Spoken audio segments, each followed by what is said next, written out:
Okay. Welcome, everybody. I'm sorry about the delay. My name is Susan Bristol. I'm the Municipal Policy Specialist at the Watershed Institute. I wanted to welcome you to this session entitled MS4 Multi-Municipal Partnership Discussions. And I have to run through a couple of slides to get us started. And in the meantime, I will introduce our panelists who are to my left. We welcome our friends and neighbors from Pennsylvania across the river because they have some good stuff to share with us. And they have been practicing some municipal partnerships that we could certainly learn from. Beth Euler is the Pennsylvania Director for the Center for Watershed Protection. And she's been working in water resources for over 20 years. Drew Shaw, AICP, is the Environmental Planning Section Manager for the Montgomery County, Pennsylvania Planning Commission. We have Gail Farmer, who brings to the Wissahickon Trails organization 22 years of experience in the environmental nonprofit sector. And Jamie Anderson, the coordinator for the Eastern Delaware County Stormwater Collaborative since 2012. Nick Johnson, PE, has a BS degree in civil engineering and environmental engineering, minor from Penn State University. And I'm sorry I abbreviated all of your amazing bios, but I think that is the key information. You will reveal your bios in your brilliant conversation that we all will benefit from. Let me run through some slides here. It looks like we have them live. We need to thank our sponsors. We are grateful to them for joining us in this important work and for making this day possible. The housekeeping, I think you all know the drill. I just want to remind you that we will try to have a Q&A at the end, and we will also try to accommodate our friends who are attending virtually. So I might have to try to alternate between the live in the room and the remote participants. This session is available for certification maintenance for professional planners through AICP, and there's a sign-up sheet at the rear on the table. And I already introduced the speakers, but now you can connect the names with the faces once again and see their titles again. And we are grateful for your travel today, as well as your expertise. And this is the beginning probably of Beth's presentation. So I will step aside and we'll get going. Thank you.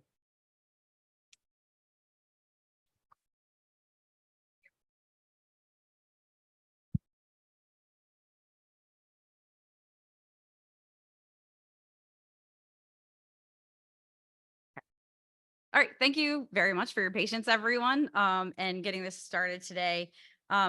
As mentioned, we're here from Pennsylvania, and everybody from New Jersey might be like, what are the similarities here with working across jurisdictional boundaries that we have to Pennsylvania? But I think there are a lot, and then that's what I'm going to introduce in the beginning of this presentation.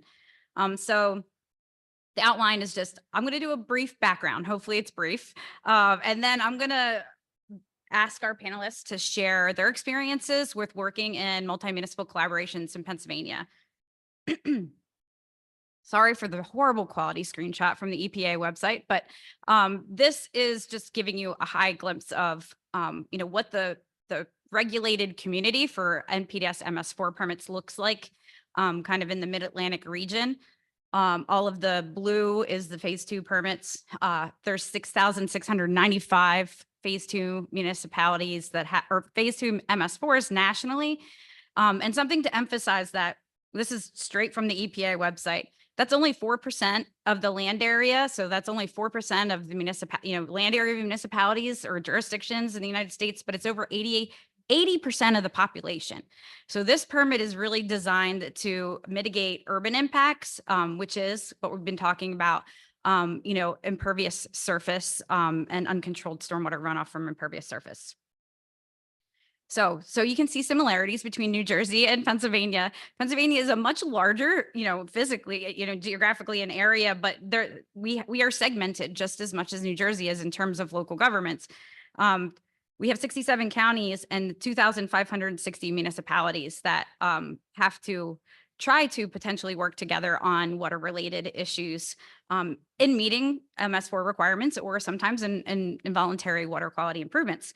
And so we have boroughs, cities, townships that follow different codes, second class township code, borough code. We do have some home rule municipalities. So there's lots of different local government frameworks and challenges in that sense. Here's what our regulated community looks like, who has an MS4 permit. So in New Jersey, everyone has an MS4 permit. Everybody moved to a tier A MS4 permit. In Pennsylvania, it's much more scattered. So there may be a community that has an MS4 permit and their next door neighbor doesn't. And so that presents challenges in itself in working together when you're not dealing with the same requirements or any requirements potentially from one community to the next. What you're looking at here is the small permits are, divided into individual and general permits, and then there's waivers, and then the whole gray area is on unregulated. Okay, so here's a breakdown, and we saw a lot of different numbers of how many municipalities there were in New Jersey earlier today. I have the wrong number. I swear I got that from the New Jersey DEP website, but I probably didn't. But I heard a couple, 565, 567, 64, I don't know. But anyway, it's still, the point is it's somewhere in the mid 500s, right? And every single municipality has one. In Pennsylvania, there's 1,059 phase 2 permittees. So that's from the PADEP website. But together, that makes up a good portion of the regulated community in the entire country. So this is a very population dense area. Overview of Pennsylvania MS4 components looks familiar to New Jersey, right? The 6 minimum control measures, if you're familiar with them, that's a federal requirement, that comes down from the federal law. Then we also have to deal with stormwater discharges to streams that have impairments. So Pennsylvania's permit has a pollutant reduction plan requirement to deal with municipalities that have stormwater discharges to streams impaired for sediment and or nutrients. Total maximum daily load plan requirement for municipalities that have stormwater discharges to streams with TMDLs for sediment or nutrients. And then pollutant control measures, which are for stream impairments for acid mine drainage, priority organic compounds, and or pathogens. We're going to focus on the above in terms of giving a background, the TMDL plans and pollutant reduction plans, because this is where municipalities in Pennsylvania really started to take the MS4 permit requirements and stormwater management from a water quality perspective much more seriously, because there were projects that were required to be implemented to achieve specific sediment and nutrient reduction goals. And so lots more money being spent. It was kind of looked at as a paper pushing exercise largely before that, from a municipal perspective. And so much more money was being spent in that. And so people started looking to how can we more efficiently achieve these objectives, and maybe partnering with the adjacent municipalities an answer. I wanted to talk a little bit about our permit history in comparison to New Jersey, because originally first round started 2003. It's a 5-year permit cycle, ended up being administratively extended for another 5 years. So the 10-year permit cycle was really just the 6 minimum control measures initially. And then the second permit round was a 5-year permit, and it was a continuation, but they added the total maximum daily load requirements and the Chesapeake Bay pollutant reduction plan requirements, but there were no set objectives, right? Kind of sounds familiar right now. There were no set objectives in that permit. So there was a lot of floundering, quite honestly, with Pennsylvania municipalities. Some municipalities prepared plans. There wasn't a lot of guidance as to how to prepare the plans, submitted them to DEP. Sometimes they didn't get a review back. Not many people got a plan approval from DEP during that time.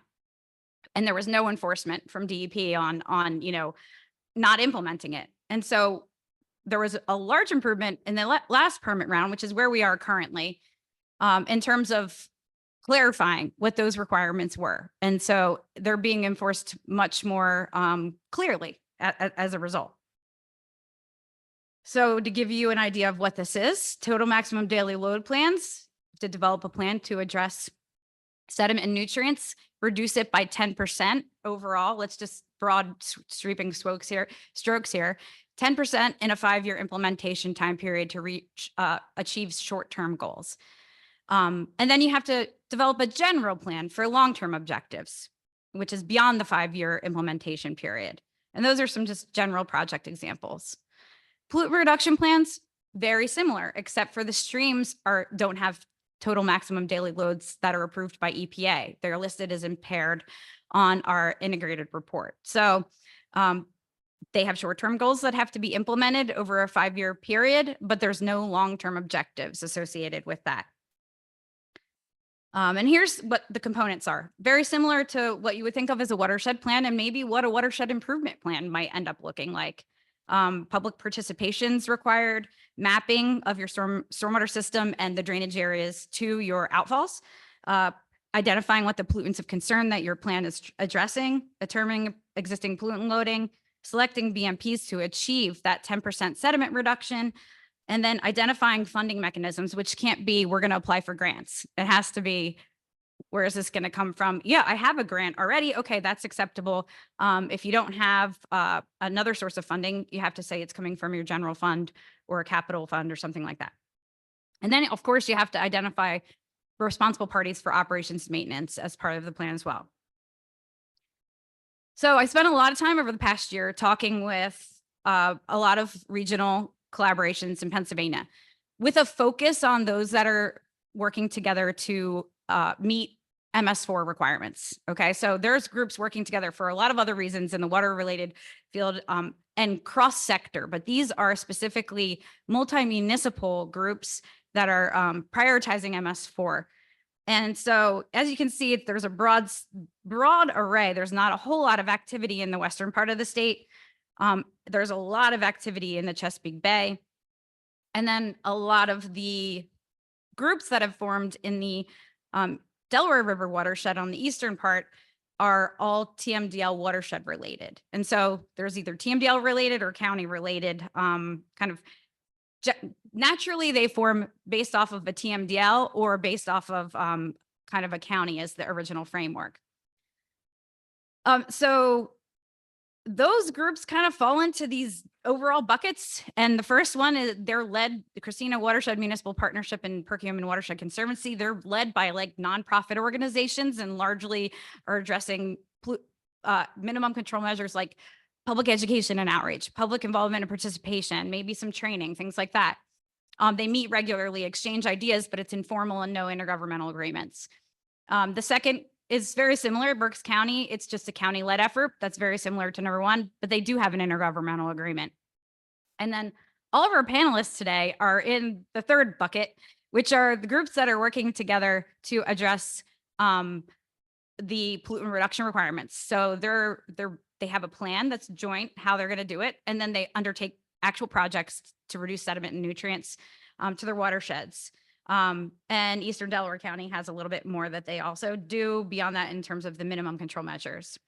Some individual municipalities may have stormwater fees there, but not all of them do. Not all of them have stormwater utilities. They're contributing from other areas. So number 4 are groups that really have gotten together because of other reasons besides MS4, but decided to add MS4 to kind of integrate into their programs. So they're really looking at either comprehensive water resources management or flooding as a priority. And then number 5 are existing sanitary authorities that have added stormwater utility to their authority and have multiple municipalities as part of the authority, charge each residents or property owners stormwater fees, and have a very robust stormwater program. So this is the overall framework for collaboration. Just to summarize and set our group up, it's important to identify a purpose, goals and objectives, and your stakeholders, and then assign roles. And so you will need an administrative role, administrative leader, some sort of technical advisor, and a champion. And sometimes that can be all the same person, and sometimes that might be 3 separate entities. And you'll see today how all these all these panelists are from different backgrounds in county government, either employed internally by the collaborative, or a private consultant, or a nonprofit. So they're gonna have a bunch of different perspectives here. Engage your regulators. So that's a scary thing in collaboration, right? Is DEP going to accept what we're proposing? And in Pennsylvania, there wasn't a framework for how to do this. It was like our DEP basically said, go ahead, do something, and we'll tell you whether it's okay or not. Well, that's great. Then we spent thousands of dollars on proposing something, but we don't know if it's acceptable. And so that is a major like block for municipalities to want to kind of think outside of the box and partner with other jurisdictions. And so to get some level of buy-in, or have DEP involved and see how they want to be involved, is a good step in the process. Develop a cost and funding strategy for whatever your objectives are, and also a credit sharing strategy, depending on what you're doing. And then conduct outreach. So you might have a nucleus of municipalities that's interested in partnering, but you may want to start working with other municipalities in the county. You can have a countywide effort that extends across multiple watershed boundaries and still work at a watershed scale, if that makes any sense. So conduct outreach to other municipalities to try to see if they are interested in joining into your collaboration. Enact formal agreements, and then begin to implement. And let's introduce our panelists now. First, we have Nick Johnson from Johnson Environmental and Engineering, and he's with Wyomissing Creek Stormwater Coalition. And Nick, why don't you please tell us a little bit about your collaboration you work with? And the mic's right there. I was going to say, I'll just project and pinch. Hello. Okay. Good afternoon, everyone. So I've been a municipal engineer since graduating college back in 2007, and very quickly got involved with the MS4 regulations at the firm I was working for at the time.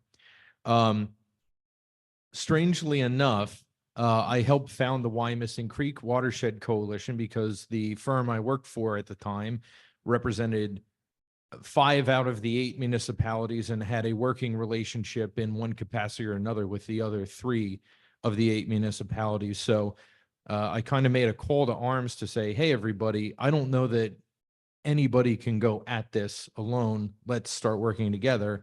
And ultimately, it led to the formation of this coalition. So I guess to some extent, as a municipal engineer, I convinced people to become a client, and then they appointed me as their engineer. So that's a handy trick when you can pull it off. But I have been their engineer since founding. I started my own firm a couple years ago, and the coalition elected to have me still be part of the group. But our primary goal is a sediment TMDL that was actually developed at the state and/or federal level in the late 90s, early 2000s. So the TMDL was for excess sediment loading in the stream dating back to that time. We were in limbo for many years, but ultimately we partnered on planning efforts, and now we're working towards implementation at this time. Thanks, Nick. We'll introduce our next panelist to give a background on the collaboration she works with. Jamie Anderson, who's the coordinator at Eastern Delaware County Stormwater Collaborative. Hi, everyone. Thanks for having me here.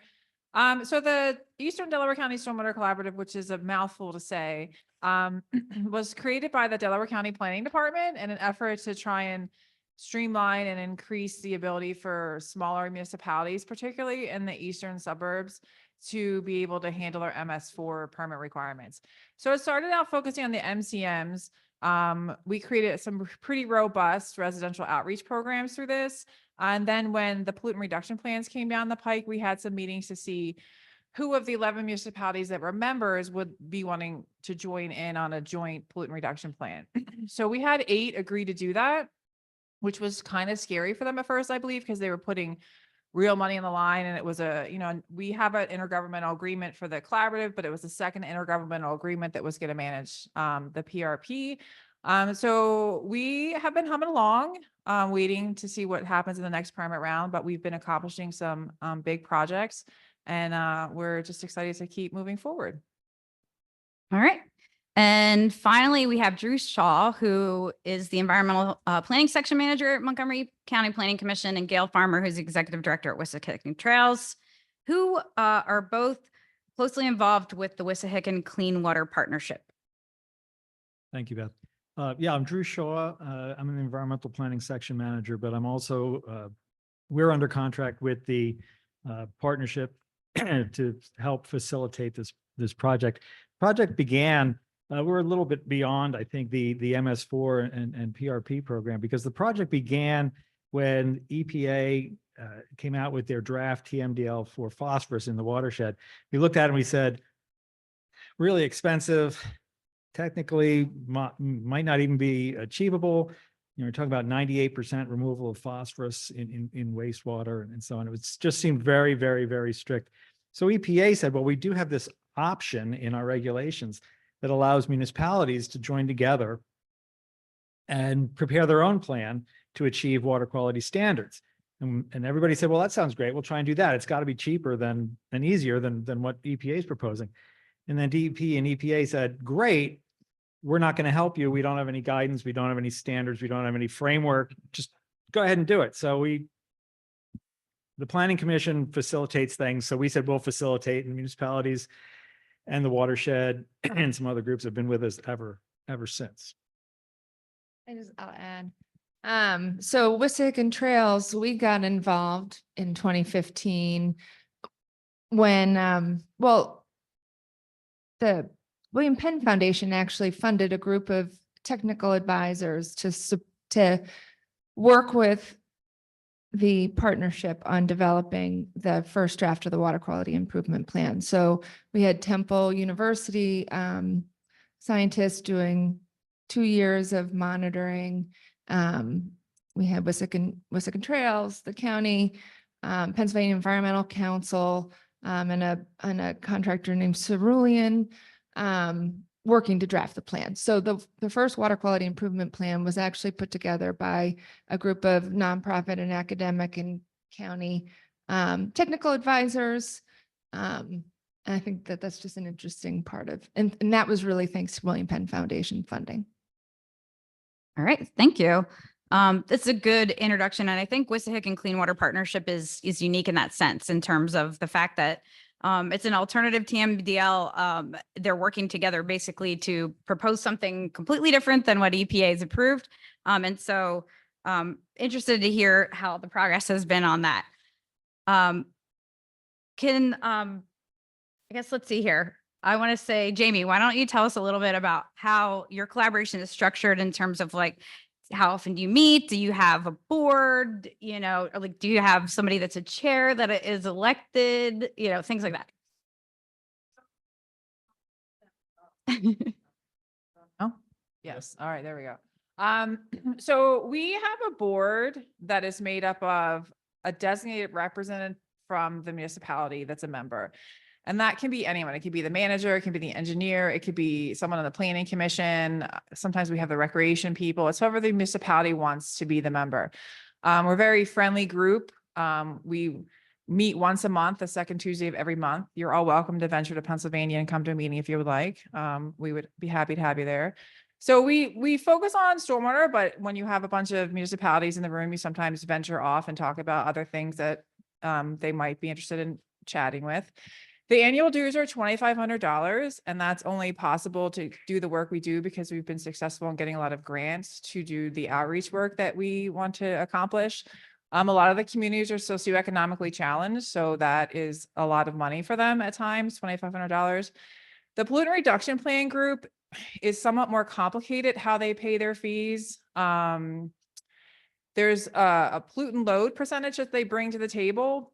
Right. And then there's this sort of pie in the sky number we figured that would be the cost to do the projects to meet the requirements of the pollutant reduction plan.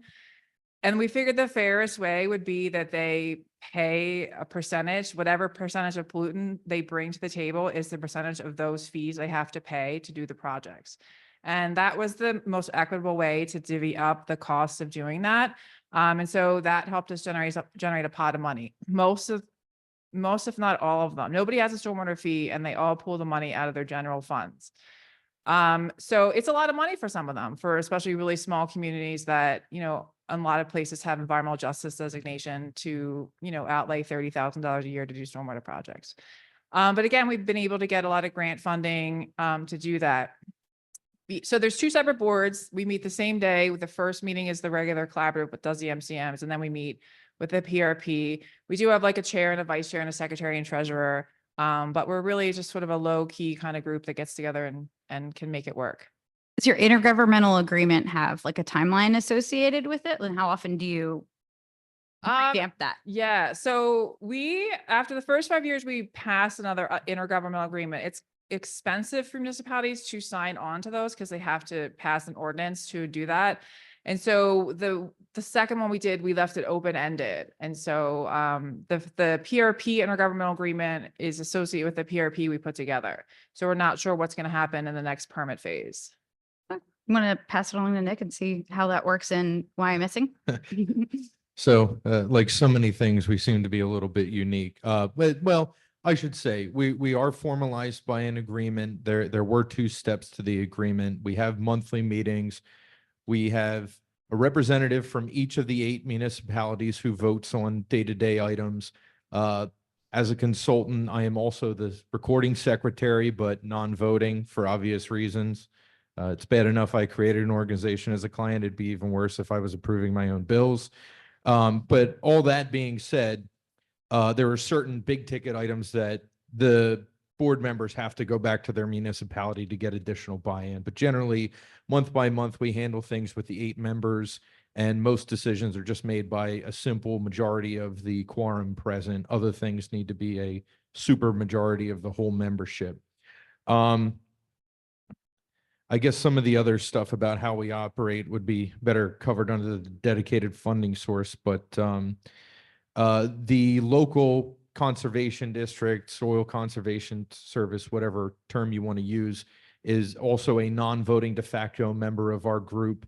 And they've actually been a huge help. They secured funding for us. They did a lot of early testing for some of our follow-up studies to the original TMDL we were subject to for essentially pennies on the dollar. If you had to pay a consultant, it would have been 100 or hundreds of dollars per hour for labor. They did it basically at cost to them, which was more, 30, 40 bucks an hour. So just them being a participant saved us a lot of money early on in our undertaking. And how about Wissahickon for structure? I'll start off. Yeah, so we're structured somewhat similarly. We have 13 municipalities, including the city of Philadelphia, who participates through the Philadelphia Water Department. And each municipality pays dues that goes into a pot for paying the consultants, the lawyers, and so on. And that's it's a flat fee. It's 12. It started out as, I'm going to get the number wrong. It was around $12,000 a municipality, and we didn't want to split it up any differently because we wanted everything to be fair. You have one vote, you pay one fee, and that's been acceptable for the 10 years that we've been doing this, nine or 10 years for doing this. We did find out when we went for grant funding that we weren't enough of an entity. We didn't have enough structure, I guess, to satisfy some of the grant programs. And so we recently voted to become a consortium, a municipal consortium, and we're going to rely on Wissahickon Trails to some degree when it comes to applying for grants. But that was an interesting awakening for us when we got some money under the ARPA program, and in order to get that money, they thought they could give the money to the partnership. But it turns out, like I said, there wasn't enough structure there. So they're contracting directly with the municipalities that are doing projects that ARPA's funding for. Yeah. I don't think we've said, but just so you know, the Clean Water Partnership, did you say it's 13 municipalities and 4 wastewater treatment plants? Okay. Yes, it's right. 4 wastewater treatment plants, 13 municipalities. working in the Wissahickon watershed. And the other aspect of sort of how we're structured is there's sort of the governance side, and then there's the technical side for implementation. And there's a technical subcommittee, and they're basically working on implementing the plan. And Wissahickon Trails, like our role, we're a watershed organization. We've been doing stormwater work, water quality work since 1957. And we are going to be supporting, and the plan is for Wissahickon Trails to help with the implementation of the plan. There's 90 projects currently identified, and there will be many, many more. So we'll be working with a group of the technical subcommittee to do a watershed-wide prioritization of those projects. We can help as a nonprofit with help supporting implementation of projects on private property. So we're not just limited to public property. We have, the partnership benefits from Wissahickon Trails' reputation in the watershed as we do a lot of work with industry and commercial properties. So I think one thing if you work for a nonprofit or a watershed organization and a collaborative is forming in your watershed, I think there's a lot of opportunity. You can make a really strong case for how your organization can support that collaboration towards success through leveraging.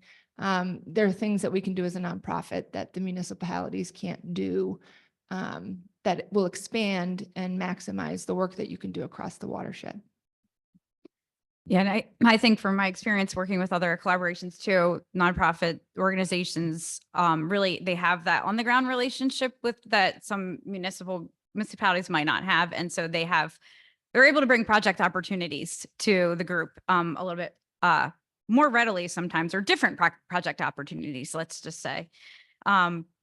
So we talked about funding a little bit earlier, kind of as part of the structure. And I know Jamie mentioned that and you have a flat fee. I think something that's important to recognize is that anyone's role in a collaboration, it's not like you're not donating your time. Maybe there's a little bit of time donation in the beginning, but if there's a county that say you have municipalities coming to you saying, can you help us organize this? Get an intergovernmental agreement together, and their time is supported by the group, that's funded, the municipalities group that's funding it. So it's not like it's taking away from other responsibilities. There should be a dedicated funding to support that. So that should be acknowledged as well. Nick, I don't know if did you comment on how your system broke down? Okay, you want to go ahead and.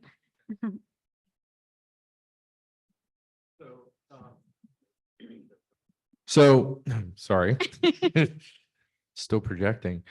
Our group, the analogy I always use when describing our group is it's a bunch of friends going to dinner at a restaurant. So our first phase was like carpooling.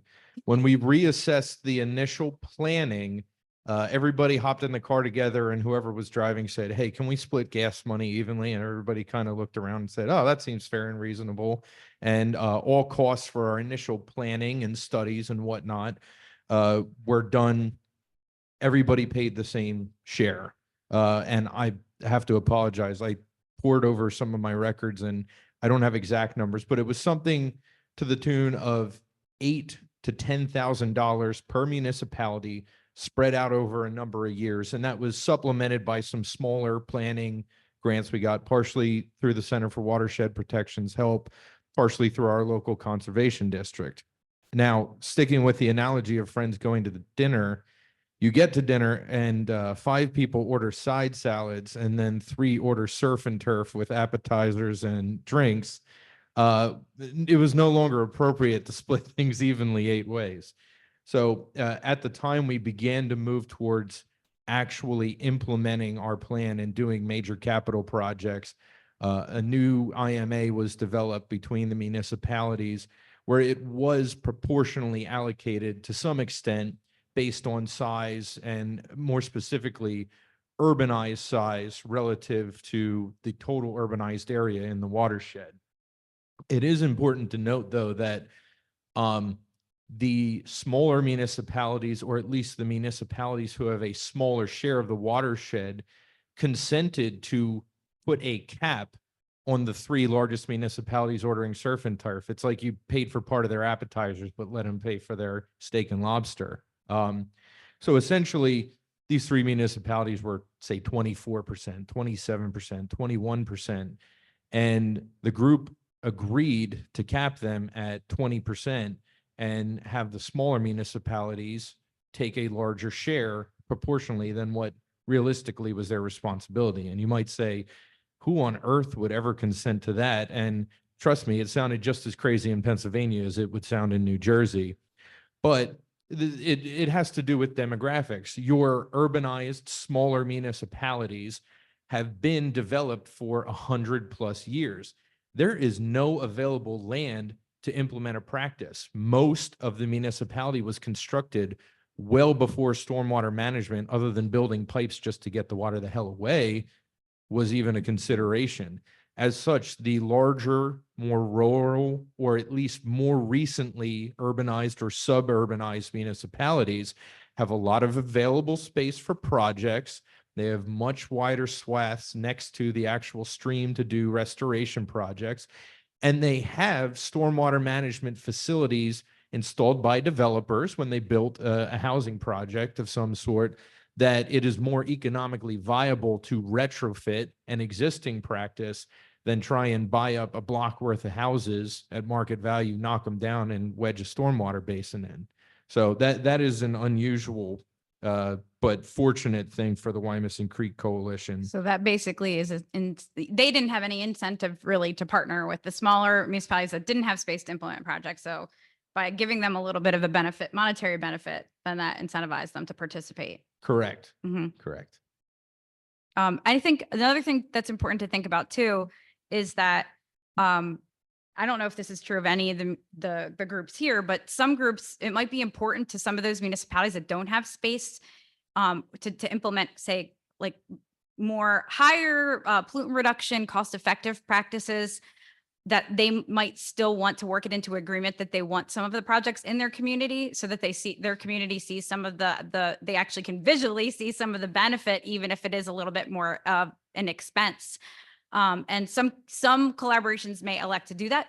Some of the members in the municipalities, they might just be really driven by, meeting that regulatory requirement, and really seeing it in their community doesn't matter, or they're experiencing flooding downstream. And so if they understand that projects upstream are benefiting them and from a water quality perspective.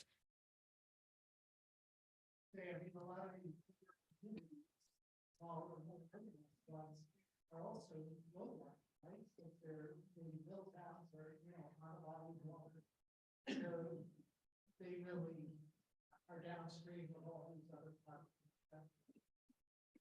That is correct. The one other, again, not to get into the weeds too much, but the one other interesting thing with our TMDL is when these state and federal TMDLs were developed, most of them allocated a specific pollutant load to an individual municipal jurisdiction. For whatever reason, the Wyomissing Creek TMDL does not parse out to individual municipalities. There is a bulk watershed-wide allocation for what needs to be ultimately eliminated at some distant future point. So as a result, short of spending a lot of valuable resources pointing fingers at one another about who's responsible for what portion of it, from a regulatory standpoint, it was, listen, if one of us doesn't contribute and the stream is still impaired, we're all going to be under the gun from the state and federal regulatory agencies. So it behooves us very much to partner in that respect as well. One other very strange but idiosyncratic thing that impacts us is I don't know if you're acquainted with the idea of an exclave or an enclave, but basically a chunk of a municipality that's floating out in space, non-contiguous to the rest of the municipality. Well, one of the upstream larger contributing municipalities, because of some strange 200 years of annexation of municipal borders, has one large chunk of land right at the mouth of the Wyomissing Creek where it enters the Schuylkill. So even though they should be able to cross their arms and say, well, we did our part upstream, if it's not complying at the mouth at the end where it enters the Schuylkill, they're still subject to it because they kept one 10-acre chunk of land for the last 100 years that's not attached to the rest of their township. I think if moving forward on, like, I think that's a good background on, how we've developed where you are implementing, where you're getting to the point to implement. Okay. And so you developed a plan, you all got your plans approved by DEP, maybe not yet. Well, we'll talk about where you guys are in a minute, but Jamie, why don't you give a little bit of a summary of where you are with implementation now? So you have approval and you're implementing, right? Yeah, so our PRP was approved pretty quickly, and so we hit the ground running. We started putting in some smaller projects that were not as expensive because we had to build up this pot of money. We just finished a really large project in Glen Olden Borough, and these are very urbanized communities. The whole watershed is very urbanized, so there's very limited green space. And one of the things we want to do is make sure that the projects we put in become assets to the limited green space. So we made sure when we got grant funding for this project, it was involving a 600 linear foot bioswale intercepting water from a 48-inch stormwater pipe. We also got funding to put in a walking trail so that the park was no longer cut off. It was still usable. And so it's been a very well-received project that is one of the biggest assets to the community that they talk about. And so we're really hoping that we can continue that same ideology as we go forward with some of these other very large projects and making sure that they become assets to the very limited green space. There's also very intense flooding issues in Eastern Delaware County, and we want to make sure that we do our part to help use our projects to mitigate that flooding, especially downstream in certain parts of Philadelphia where the Darby Creek drains into. And so we're trying to make it more of a holistic idea because these municipalities are spending an enormous amount of their money to do it. We want to make sure that we're kind of hitting a lot of boxes when we do these projects. I will say that we're just in the early phases of maintenance of these. And I think that's going to be one of the biggest nightmares and challenges for anybody doing stormwater projects. We have it set in our minds that the Stormwater Collaborative is going to assume the financial responsibility for the maintenance of these projects, and that we are not going to have the Public Works Department maintain them. They'll obviously be our eyes and ears on the ground because they're out there in these parks a lot, but we're going to hire outside landscapers that have experience in GSI, and they're going to maintain them for us so that we can make sure we have success. Because if we put these big projects in parks and then they become overgrown and they don't function and they're hideously ugly, the community is not going to support it. And we want to make sure that that is maintained. So that's a component of what in the future, we're making sure that we have that on our radar, that has to happen.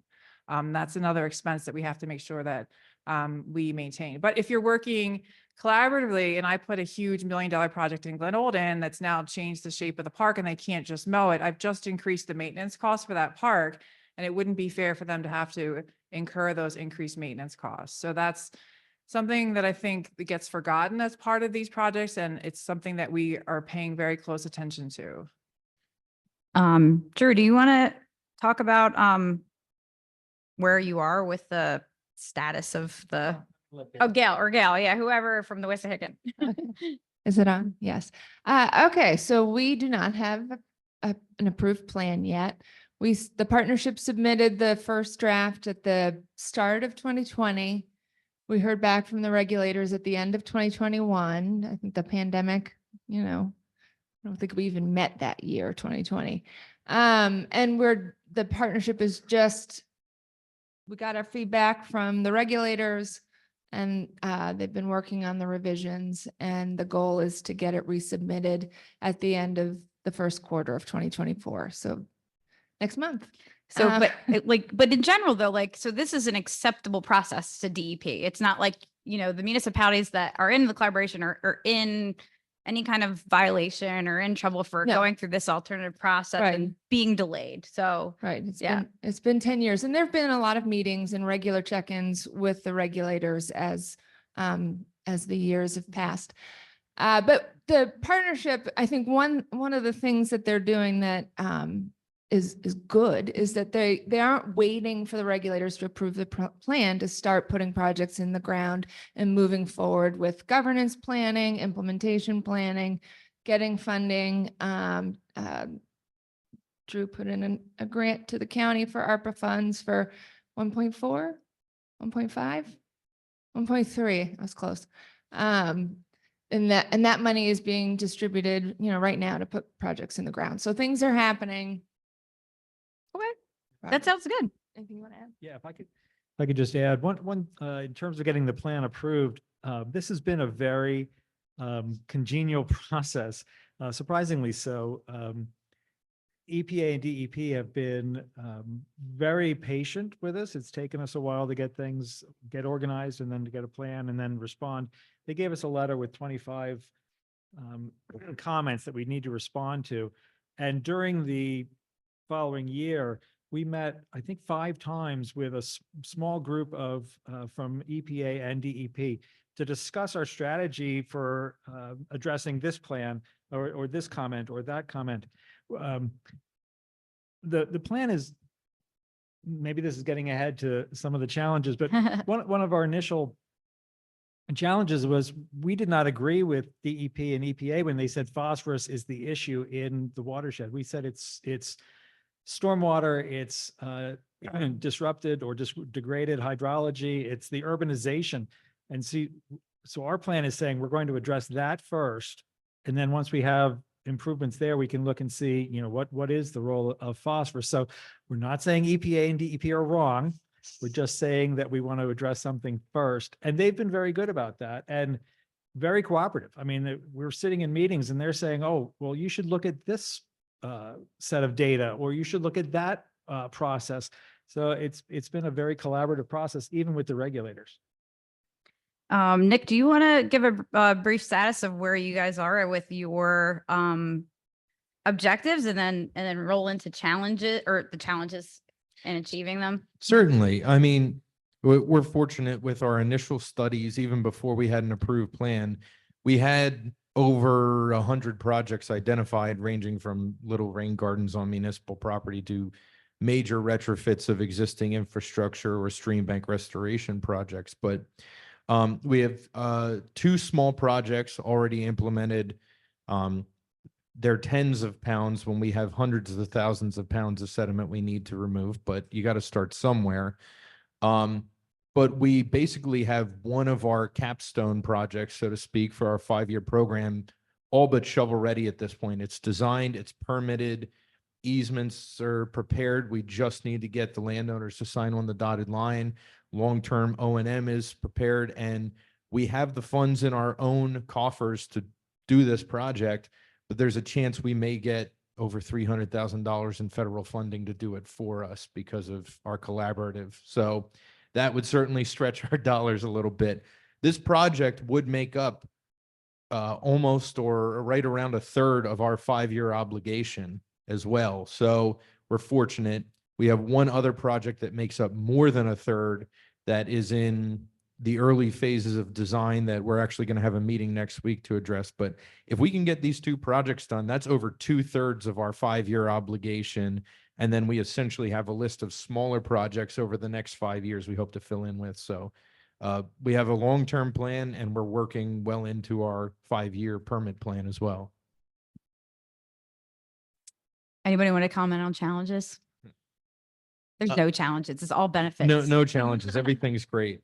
No, it really, I always say the biggest challenge, I guess I should say as an aside, we have a similar situation where we don't entirely agree with what the TMDL says the real source of the problem is, but it turns out our solutions work for both what we think the problem is and what the plan says the problem is. We also agree urbanization and stormwater is the bigger issue than an actual pollutant. But if I had to describe it, much like a real estate agent would say, real estate's 3 things: location, location, location. we would say the challenge for stormwater cooperatives is buy-in, buy-in, buy-in. You need to convince your elected officials and the populace of your towns that this really is the best idea. And then when the board changes because of election cycles or people leave for other jobs, you have to pitch the whole thing again. It's like selling the exact same house to the family every 6 weeks instead of selling it once and then disappearing for 30 years. Jamie, you want to share some challenges? I'm going to piggyback off of Nick's idea of having to continually reinvest your ideas into new staff members and new elected officials. Every time November rolls around, my anxiety raises to highest levels ever seen to man, because you just don't know what's going to happen come January. And so that can really set your projects back if you have to go back to the drawing board and talk to another new board and a new borough manager and a new engineer that's just been hired about who you are and why you're doing this work and how it's beneficial. That really creates a lot of challenges. And it's tough.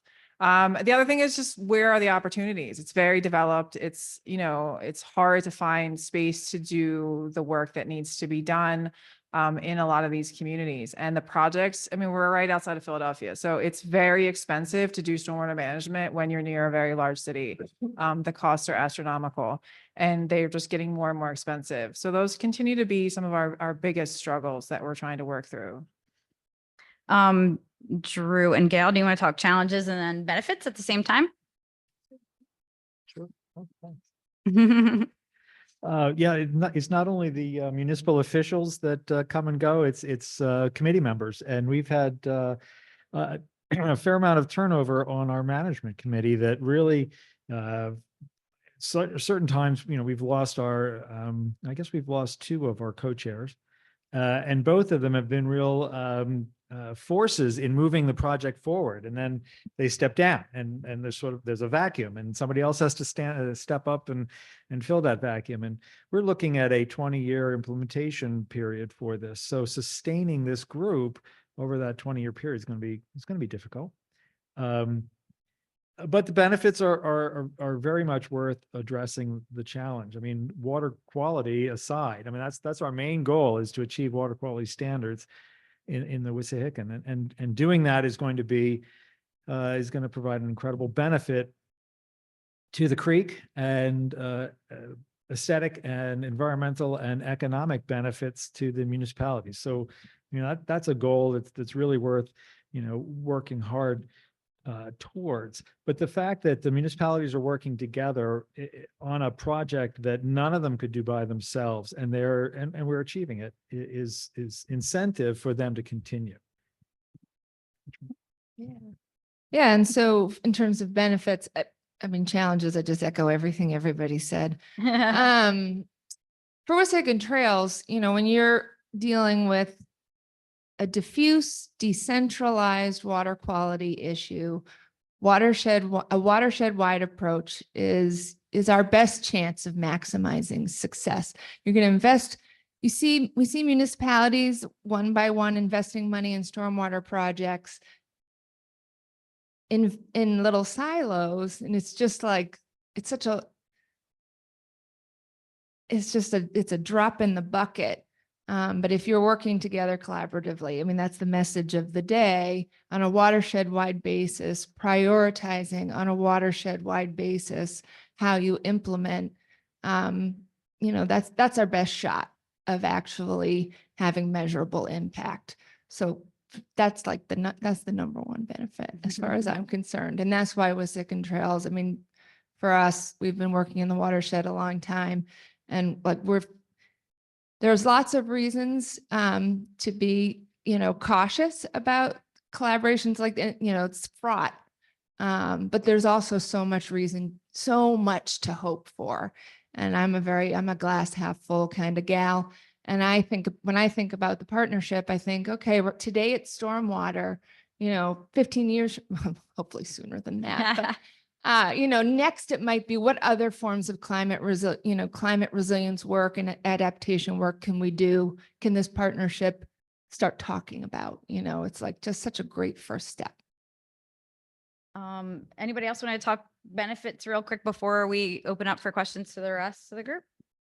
I'll keep it quick. Obviously, you're helping the watershed by focusing where the problem really is and grabbing the lowest hanging, juiciest fruit for the good of the watershed. But ultimately, when you start partnering with people, you're stretching your dollars further. You look better for grant opportunities. I have not done an update to the cost benefit analysis for some time, but at one time, for every dollar a municipality got in or put in, they got like 12 back. When you look at where we're at now, even with the new cost sharing measures and some of the other grants, it could be easily double that. So, you tell an investor you get a 2,000% return on investment. That's a pretty easy sell when you can frame it in that way. Yeah, I'll just real quick reiterate everything they said. And it's always just really great to get municipalities in a room together because problems don't follow political boundaries and solutions should also not follow political boundaries. And so anytime you can get them talking about stormwater, about anything else, it becomes a benefit to everyone in the greater community. All right. I had one more question, but I think we're running out of time. So we'll open it up to the floor now. Thank you so much. I'd love to field a question from the audience here, and then we'll go to, I see one waiting in the remote chat.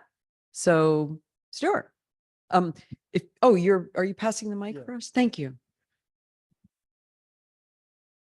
Like Donahue's. Yeah, my question is this. There was some mention about public outreach, and I think Janine talked about it too, but what do you do in terms of public outreach? Can you give us some examples of some of your public outreach initiatives?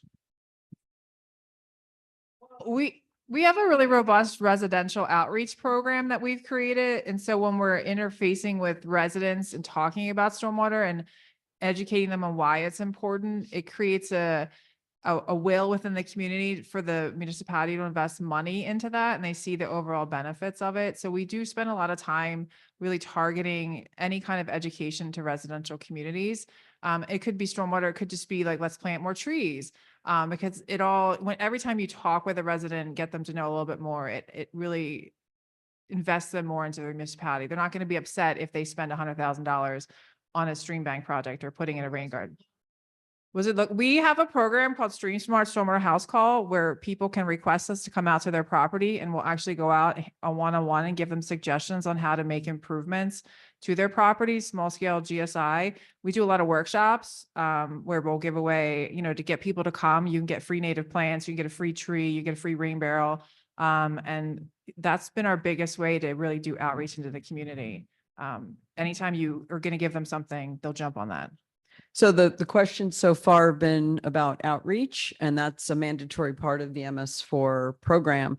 I would like to throw in a question from the remote space, and this is about New Jersey, and we can try to answer it, but I think we'll turn it back to the Pennsylvania experiences. Is New Jersey's MS4 permit specifically, does it specify a TMDL requirement that must be met?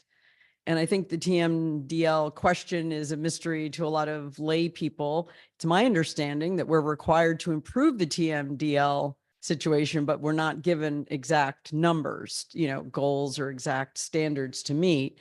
Maybe someone else in the room could confirm that my understanding is correct. But if you all want to comment on that, you've suggested some things about the TMDLs and your approaches, and you've suggested that some towns can actually have a greater, some projects can have a greater impact benefit, in solving the TMDL problem across boundaries. I'll just mention, that's really what got us involved in this, because when we looked at the draft TMDL that was for phosphorus, like I said, there were some very high removal targets that the municipalities would have to meet, 98% removal of phosphorus from a wastewater treatment plant or along those lines. And every municipality and the 4 wastewater treatment plants each had, a portion that they would be responsible for removing. What we're doing with the water quality improvement plan is we're saying we're using the IBI score, the bug score, and we're saying that we're proposing a range for the summer weather and winter weather for, the prevalence of valuable or good indicating bugs in the creek, which is what DEP uses. So we're mimicking their goals, and we're saying that's how we're going to say we've arrived at our goal is when we achieve that good bug score. Right, yeah, the impairment in the Wissahickon, the impairment is for aquatic life. So that's why that's the measure. I was just going to add that, yeah, that's my understanding that there's total maximum daily loads in New Jersey, but in terms of the current permit, it doesn't say how much of that total maximum daily load has to be addressed. In Pennsylvania's permit, it says if you have a sediment TMDL, you have to address 10% reduction over a 5-year period. Nutrients, 8% phosphorus and 5% nitrogen, which kind of the guidance evolved from DEP through the permit preparation process. So, Okay. Yeah. Yeah, great. Thank you. That's helpful. Oh, it looks like my boss has a question. Jim.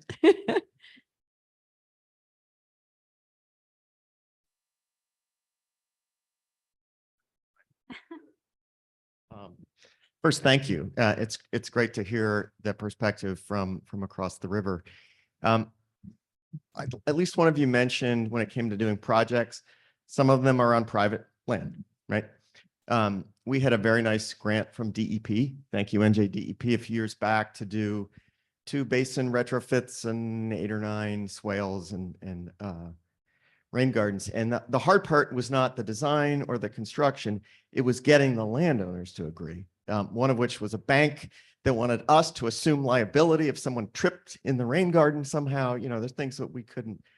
And then getting DEP to say it was okay, the agreement, right? So navigating that, I think, is one of the biggest challenges in watersheds where you're doing the work on private land, particularly if it's a developed site that already has some commerce or some other activity. So, and then, different towns have different cultures. Some are a little libertarian, some are kind of cracking down on what people, keeping up with their sidewalk snow removal very religiously and so forth. So I'm wondering if you have any guidance, some lessons learned on when it comes to the projects on private lands, how do you navigate that?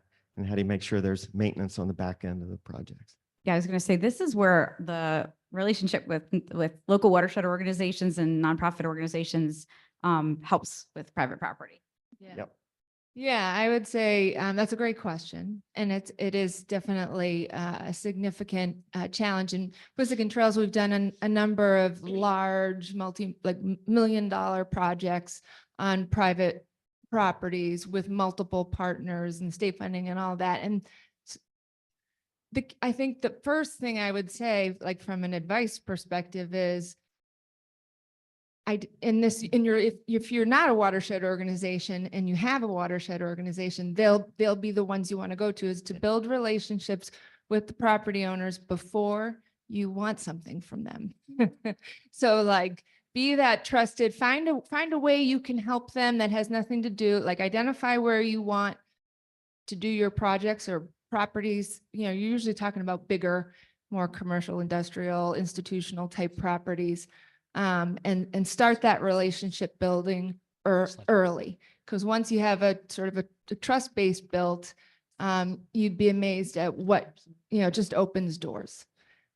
So I think actually that's the most important thing you can do.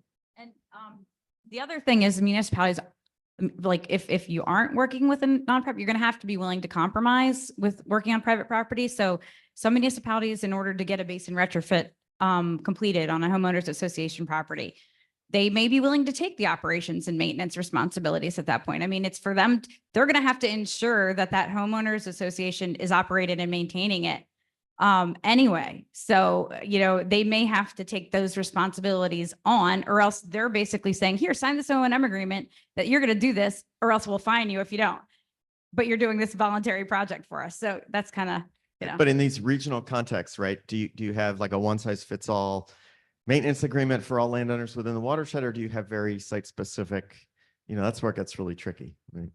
I think maybe that's a rhetorical yeah. question. Do you guys have any O&M agreements that you've implemented yet at this point? For our shovel-ready project, I was going to say the municipality is taking over the issue because it actually straddled 3 private property owners, borders, and almost the municipal border. So we're not a stormwater utility of any sort. It's 8 municipalities working together. So we plan on giving a stipend followed up by jurisdiction already covered under the MS4 permit. We're already responsible for making sure private landowners are maintaining their stormwater management facilities. If we do an upgrade for our benefit, yeah, we might give them a stipend to offset the long-term O&M cost, but under the existing MS4 permit, we're all going to have a hammer to make sure that they're maintaining that facility. So that's part of it. And then in the one case that we're on the cusp of doing, the municipality agreed to take it over because they had the resources and it made more sense than trying to get 3 different private property owners to maintain one stormwater management facility that straddled their boundaries. Thank you so much. And unfortunately, I have to end the session because we only, as I've been told, we only have a 5-minute break before the next one. But I invite any of you who want to come up and maybe acquire some contact information for further communications with our fabulous panel. I want to thank you all for attending this MS4 session and for welcoming our friends from Pennsylvania.